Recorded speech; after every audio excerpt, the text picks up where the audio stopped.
Events and promotions giant Toni Shelton talks tiny house living in Los Angeles. I was watching that show, HGTV, Tiny Houses, for so long, and something just came over me and said, you know what, I want my own tiny house. And my kids like, Mom, stop playing. And I just started calling around, doing a little research, looking at builders in different states, and I actually saw a show. I remember the builder's name, so I researched and I found him. Timbercraft Houses, they built it for me. And he was in Alabama. And when I called him, I said, you know, can you build me a tiny house? He kind of chuckled because he didn't believe me. He was like, well, if you send some money, a deposit, you know, I can get started in about 6 months. I was so involved in the whole process from one piece of wood. I got everything he did was photograph, videotape.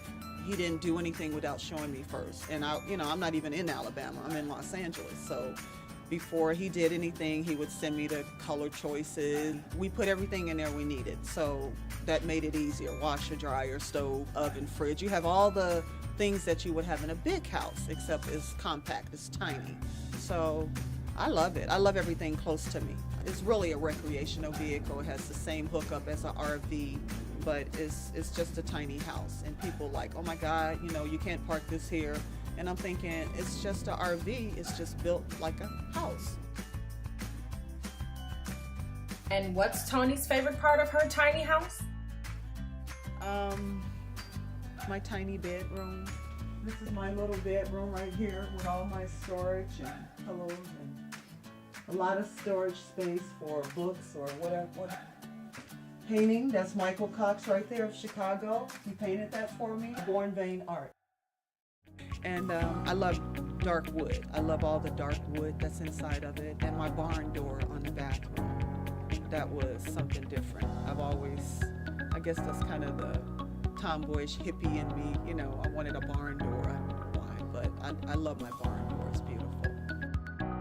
There's a queen size bed you can put up here and maybe a twin size bed so it can sleep maybe 3 to 4 people upstairs. Could tiny houses be the solution for homelessness in the community? I think it's a great idea because you can build a tiny house yourself. You know, you can build a tiny house with just some wood, and it doesn't have to be as big as this one, but you can build a tiny house for a couple $1,000s, you know, and the homeless can help you build it. You don't really need a whole lot to build it. You don't have to get fancy dancy with it. I'm in love.